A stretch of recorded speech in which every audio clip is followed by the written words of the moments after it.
The picture you're painting, if you don't mind me saying so, is quite worrying for the food and drink sector. I'm particularly concerned about the no-deal scenario you've talked about and the impact of the EU's WTO tariffs. Is there some way you can quantify exactly what it might mean for the industry? So I've had some detail in what you've told us already.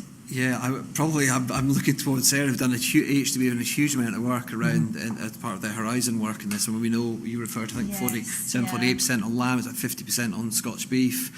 It's a slightly, now that, for me, that's then game over for those exports into Europe, I believe.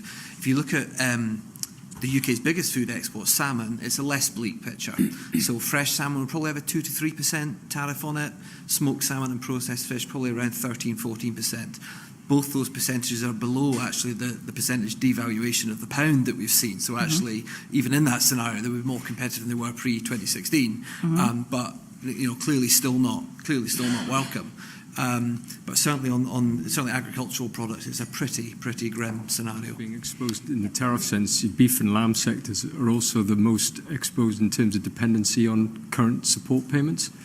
And if you then look at the agricultural profile of Scotland, given our landscape, given our terrain, beef and sheep production are dominant in terms of land use and all the rest of it. And therefore, as sectors, they are the most exposed, without question.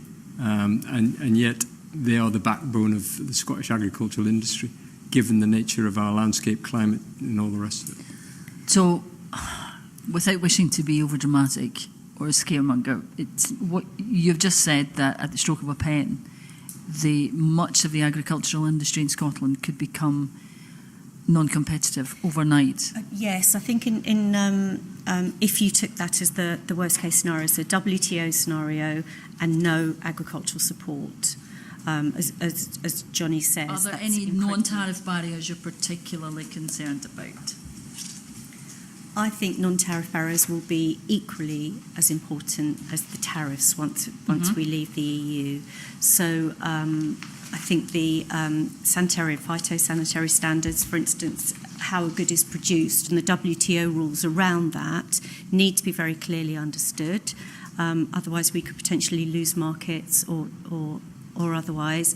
I think the technical barriers to trade within the industry, we've never had to really fully comprehend those with access to the single market. Does that make sense? Because we're all operating under the same standards. Yeah. I think once we're a standalone country, understanding, first of all, the rules, and secondly, how the WTO operates is going to be really important.